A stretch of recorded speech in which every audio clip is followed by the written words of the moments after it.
നമസ്കാരം. ഞാൻ ഇന്നിവിടെ പറയാൻ പോകുന്നത് കേരളീയരുടെ ദേശീയോത്സവമായ ഓണത്തെക്കുറിച്ചാണ്. ചിങ്ങമാസത്തിലെ തിരുവോണ നാളിൽ മലയാളികൾ ജാതിമത വ്യത്യാസമില്ലാതെ ഈ ഉത്സവം ആഘോഷിക്കുന്നു. നമ്മൾ കേരളീയർക്ക് സന്തോഷത്തിന്റെയും സമൃദ്ധിയുടെയും പ്രതീകമാണ് ഓണം. പണ്ട് കേരളനാട് ഭരിച്ചിരുന്ന ഒരു ചക്രവർത്തി ഉണ്ടായിരുന്നു. അതാണ് നമ്മുടെ മഹാബലി തമ്പുരാൻ. തിരുവോണ നാളിൽ നമ്മെ കാണുവാൻ വന്നെന്നുമാണ് വിശ്വാസം. എന്നാൽ മഹാബലിയോട് അസൂയ തോന്നിയ മഹാവിഷ്ണു ഒരു കൊച്ചു വാമനന്റെ രൂപത്തിൽ വന്നു. എന്നിട്ട് എനിക്ക് പ്രാർത്ഥിക്കുവാൻ 3 അടി മണ്ണ് വേണമെന്ന് പറഞ്ഞു. 2 അടി അളന്നപ്പോഴേക്കും ഭൂമി മൊത്തം അളന്നു.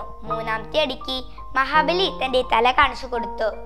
പാതാളത്തിലേക്ക് ചവിട്ടി താഴ്ത്തുന്നതിന് മുൻപ് മഹാവിഷ്ണു മഹാബലിയോട് എന്തെങ്കിലും ആവശ്യപ്പെടാൻ പറഞ്ഞു.